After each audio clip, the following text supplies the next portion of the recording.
Assalamualaikum warahmatullahi wabarakatuh. Introduce myself. My name is Komangwan Saputra, NPM 2015 dari kelas manajemen Udose.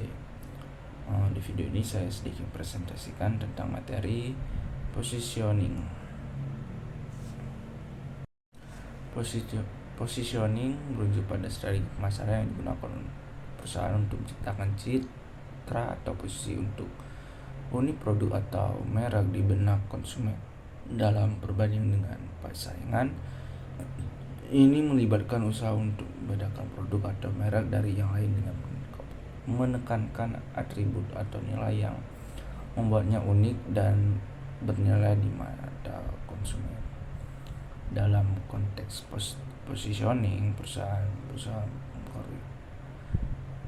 persepsi konsumen sehingga produk atau merek dianggap lebih baik atau lebih relevan dibandingkan dengan produk atau merek pesaing. Positioning dapat mencakup berbagai elemen termasuk harga, kualitas, ciri khas, citra merek, dan keunggulan lain yang dianggap penting oleh target pasar.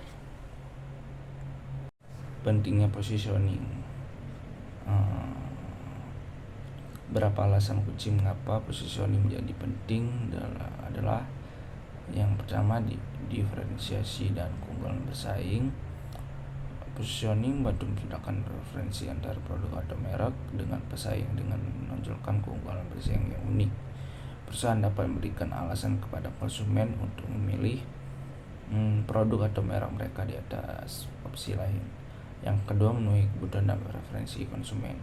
Dengan memahami target pasar dan menciptakan citra yang sesuai positioning, memungkinkan perusahaan untuk lebih baik memenuhi kebutuhan dan referensi konsumen. Ini membantu dalam mengembangkan produk atau lain-lain yang lebih relevan.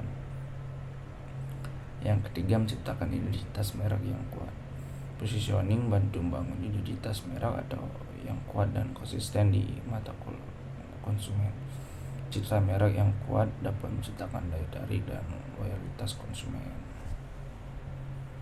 Komponen positioning: nilai unik penawaran, unique selling proposition (USP). Nilai unik penawaran adalah apa yang membuat produk dan merek menjadi pilihan yang lebih baik dibandingkan pesaing. Yang kedua, target audience atau target pasar, membentukkan siapa target pasar utama yang ingin dijangkau dalam produk atau merek tersebut. Target audience memungkinkan perusahaan untuk lebih fokus dalam menyusun pesan dan strategi pemasaran. Yang ketiga, keunggulan bersaing.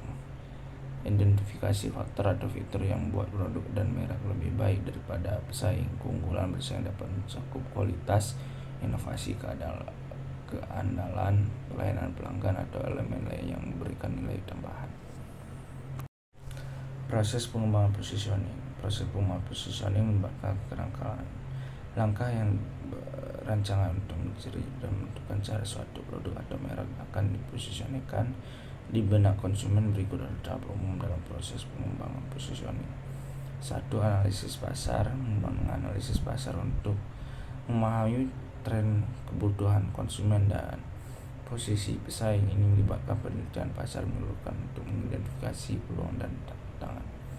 Yang kedua, penelitian konsumen. Melakukan penelitian konsumen untuk memahami preferensi, perilaku dalam persepsi target audience terhadap produk dan merek. Yang ketiga, identifikasi nilai untuk penawaran (USP).